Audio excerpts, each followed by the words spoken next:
hard copying the packets, but I do have a couple things that I wanted to very quickly mention. One was that the SEREMS contract has been received. It'll be on the next agenda. Please, everyone, make sure you review it. Second is we got very good initial feedback from the ARC, the Appalachian Regional Council or Commission grant that we applied for. We got good feedback on that, so we're expected to hear back on a decision on, that was just the pre-application, I'm sorry, within the next 4 to 6 weeks, so stay posted.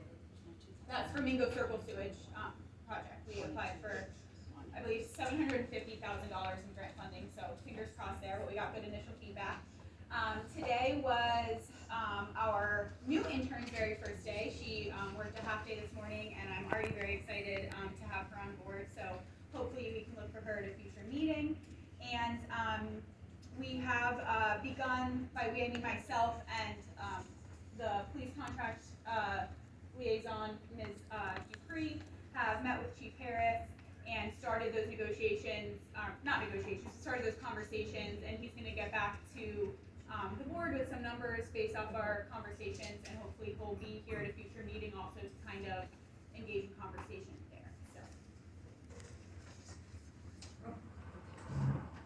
Perfect. Thank you so much. Any questions for Ms. Gladys on our project report? And I apologize, I forgot to announce an executive session. August 18th, 2022. This was an emergency executive session, and it was regarding litigation. I would like to comment on that. Certainly. So for the record, it's against the second-class township code and the sunshine law to deliberate or take official action outside the scope of a public meeting without the required notice to all board members. The entire board, as well as the administrative staff, as well as the attorney firms, were well aware that this executive session violated the Sunshine Act, section 708B, which states members of the agency shall be notified 24 hours in advance of the meeting, specifying the date, the time, the place, and the purpose. This is the second time this has happened while I've been on this board, but the response that I received after an email stating that I was unavailable to go to this executive session with only a couple hours notice because I had a work commitment and couldn't attend, was in the future we will do our best to schedule an executive session at least 24 hours in advance. As if it wasn't the law that it has to be scheduled 24 hours in advance. I then reiterated the illegality of the executive session to everybody here involved, including the attorneys, but the meeting took place anyway. So I'd like it for the record that, in my opinion, this executive session was held, and there is no definition of emergency executive session. Okay, Solicitor Dupree, Solicitor Sweat, would you please comment on that? We believe that the executive session was necessary. It was in regards to litigation, where depositions as well as arbitration trial had been scheduled.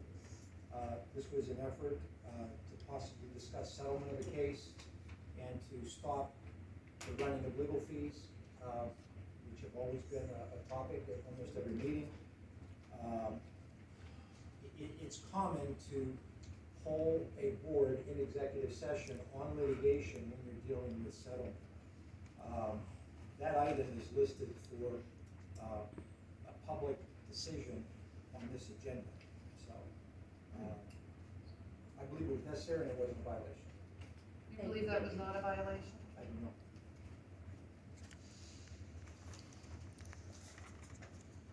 The sunshine law is not debatable, nor is the second-class township code.